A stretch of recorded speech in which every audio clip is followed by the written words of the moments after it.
तो ये सबसे लोअर वाली है, पतली तीन होती है, और जो सबसे ऊपर वाली होती है गिटार में वो 6 नंबर होती है स्ट्रिंग, याद रखना है आपको।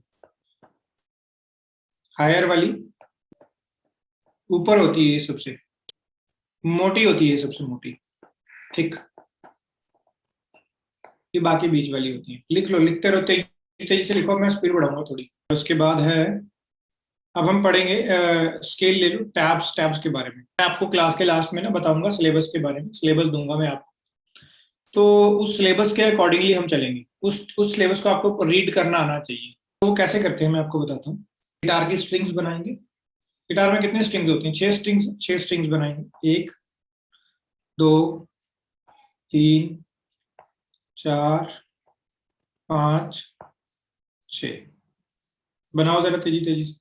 तो गिटार में जो सबसे नीचे वाली स्ट्रिंग है ना, जो सबसे नीचे जो 1 नंबर है, वो एक्चुअली में सबसे ऊपर बनती है। बस इस बात का ध्यान रखना है। मतलब ये 1 नंबर स्ट्रिंग है, ये 2 नंबर, ये 3 नंबर, ये 4 नंबर, ये 5 नंबर, और ये 6 नंबर। तो 1 नंबर स्ट्रिंग पे अगर मैं चाहता हूं आपको कि आप 2 नंबर फ्रेट बजाएं, तो यहाँ पे 2 लिख देंगे। तो अब यहाँ पे 2 नंबर फ्रेट बजाएंगे आप। कौन सी स्ट्रिंग में? 1 नंबर स्ट्रिंग में। क्लियर है?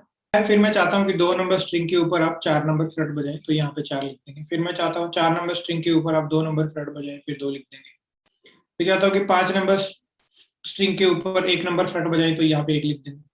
That's it. ये होती है टैब रीडिंग। इसको बोलते हैं टैब रीडिंग। जो गिटार लर्निंग के ना 2 हिस्से हैं। एक तो है प्रैक्टिकल,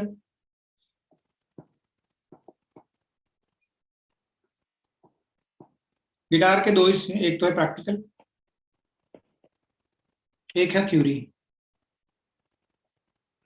ये दोनों बराबर चलने चाहिए आपको।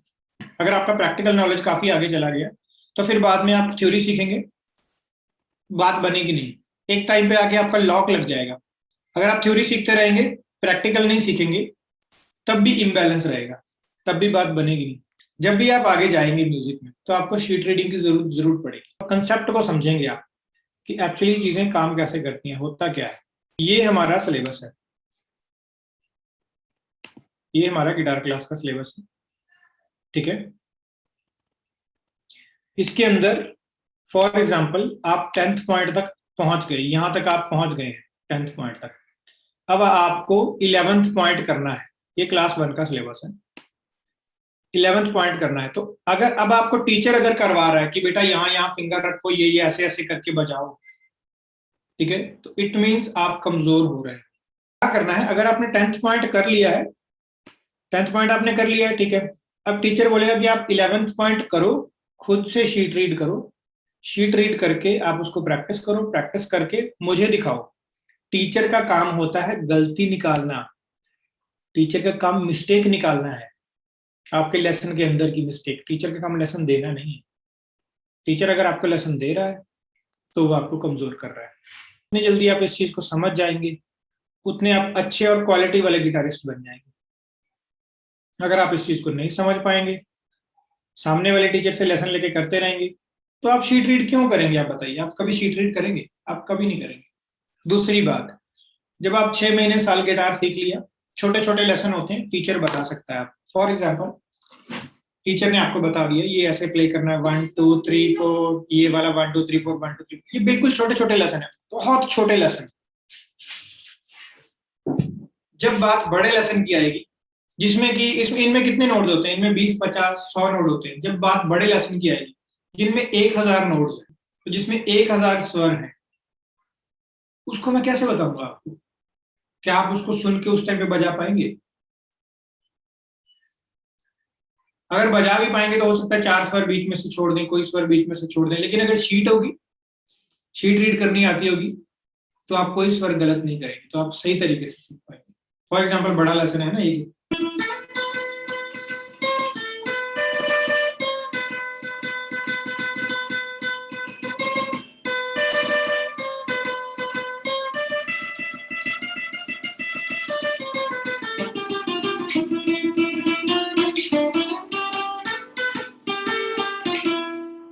ठीक है, बजाओ इसको।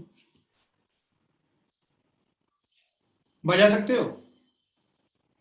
आधा घंटा तो मुझे एक्सप्लेन करने में लग जाएगा, 3 घंटे आपको समझने में लग जाएंगे। ठीक है, वो भी अगर आप बहुत एक्सपर्ट कान है आपके तब 3 घंटे लगेंगे, नहीं तो आपको हो सकता है 6 महीने लग जाएंगे। लेकिन अगर शीट आती होगी तो 2-3 दिन में शीट रीड करके इसको याद कर सकते हैं, अप्लाई कर सकते हैं। समझ आया दोस्तों? ये क्लास 1 का सिलेबस है, ये नीचे डाउनलोड बटन के ऊपर आप क्लिक करो।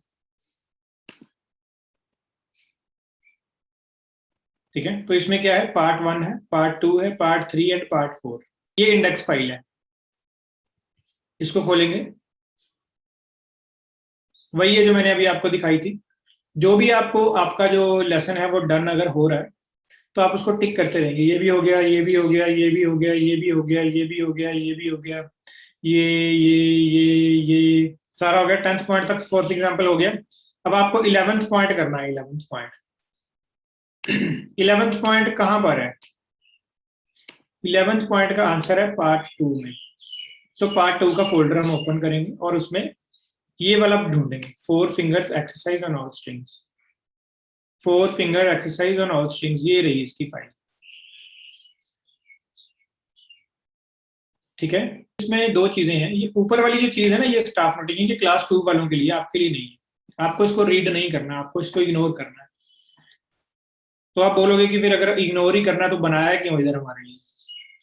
ये इसलिए बनाया है ताकि जब आप क्लास 2 में जाओ तब आपको कुछ भी नया ना लगे, तब आपको हल्का हल्का पता हो इसके बारे में कि ये कैसी कैसी चीजें होती हैं, कैसे कैसे इसको करना है। ठीक है, आपको सिर्फ ये वाला रीड करना है ये ग्रीन वाला, ये टैब्स हैं बस, जो मैंने अभी सिखाया आपको। ये इसकी स्पीड है, कितनी स्पीड के ऊपर ये लेसन होना चाहिए। ये टाइटल है इसका, जो हमने उधर से देखा था, 4 finger exercise on all strings. आपको सिर्फ ये चीजें करनी है, नीचे ग्रीन वाला करना है बस, और कुछ भी नहीं। तो ये कैसे करना है, ये देखो इधर कैसे करना है। ये जो गिटार में सबसे ऊपर स्ट्रिंग है वो सबसे नीचे है, जो सबसे नीचे वाली होती है वो सबसे ऊपर होती है। ठीक है, तो ये सबसे ऊपर वाली स्ट्रिंग के ऊपर 1 number, 2 number, 3 number, 4 number flirt बजाना है। फिर उससे नीचे वाली स्ट्रिंग के ऊपर 1 number, 2 number, 3 number, 4 number flirt बजाना है। बस ऐसे करते रहना है। इसको प्ले करके आपको टीचर को चेक करवा देना है। टीचर ने बोल दिया कि ओके है, आप इसकी प्रैक्टिस कर लो, तो प्रैक्टिस करके उस स्पीड को अचीव करके टीचर को दिखा दो आप। यहां तक किसी का कोई सवाल, कोई डाउट? कोई सवाल नहीं है? ठीक है, मिलते हैं अगली क्लास में। नमस्कार सभी लोग, जय हिंद, जय भारत जी।